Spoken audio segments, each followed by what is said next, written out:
Hello and welcome back to Star Learners. This week is a special Star Learners speedy session where we're going to be looking into the phases of the moon. The moon is the brightest object in the night sky and it's probably the most noticeable as well. If you've spent much time looking at it, you'll see that it changes ever so slightly every single day. So it's never the same from one night to the next. And this is because the moon goes through phases. In order to really understand the way that the moon's phases work, we need to remember the way that the moon moves in comparison to the Earth around the sun. The moon orbits around the Earth, much like the Earth orbits around the sun. But where the Earth takes 365 days to orbit the sun, the moon only takes 1 month to orbit the Earth.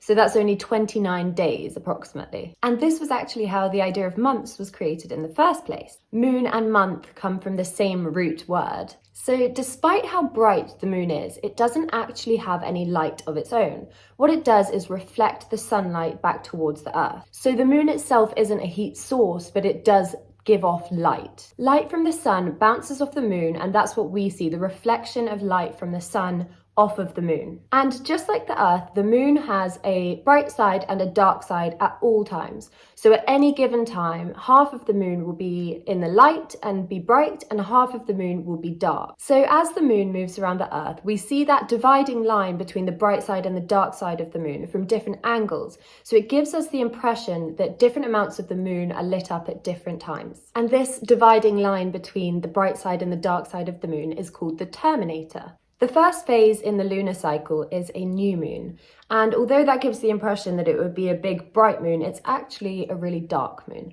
So this is a completely fresh start for the cycle, and we're seeing the dark side of the moon. So at this point in the cycle, it's the only point where the moon is in between the Earth and the sun, and that also means that it's the only time that a solar eclipse could happen.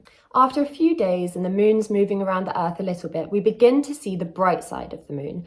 And the first thing that we see is a little slice of light, which is called a crescent moon. Now, it's important to note here that this isn't just a crescent moon, it's a waxing crescent moon. And waxing means growing, so you know that it's growing into a full moon. So the waxing crescent will then grow little by little every night until it reaches first quarter. Now, this appears more like a half moon, but it's not quite. It just kind of looks that way. But it means that the moon is quarter of the way through its cycle. And again, night by night, this will keep growing until it reaches the waxing gibbous phase. So remember, waxing means growing, so it's still growing, and gibbous means swollen. So it's reaching a little more towards the full moon, and that's kind of what it looks like, a growing, swollen moon. And once again, night by night, this waxing gibbous will grow until it reaches a full moon. And the full moon is when the moon is on the opposite side of the Earth to the sun, so it's completely lit, and it's the brightest object in the night sky. It rises at sunset, and then it stays in the night sky all night. Now, this isn't the end of the lunar cycle, it's actually only halfway through.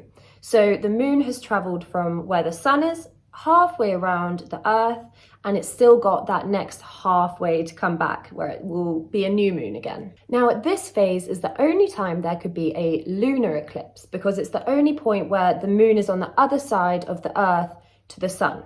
So the Earth's shadow can land on the moon, creating a lunar eclipse. So after this, the moon keeps moving around the Earth in its rotation, and in a few days it will be a gibbous again.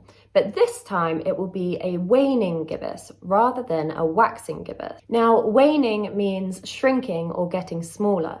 So the moon will now be waning for the rest of the cycle back to a new moon. Now, night by night after this, the moon will be shrinking further or waning further until it reaches its last quarter, often known as third quarter or final quarter.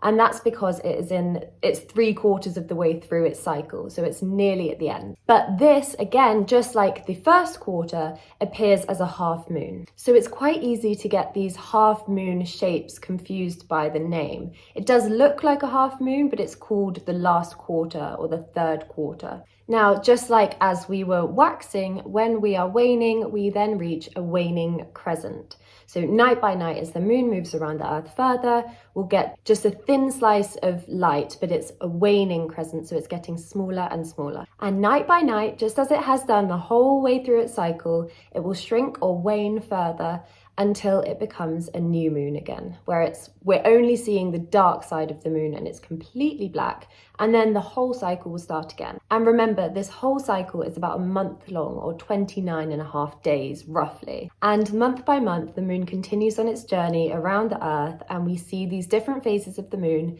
every single month.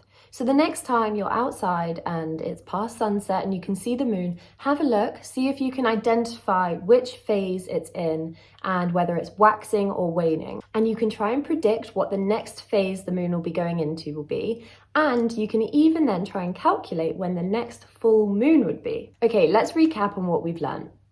The moon has 8 different phases and it starts as a new moon, so it starts dark.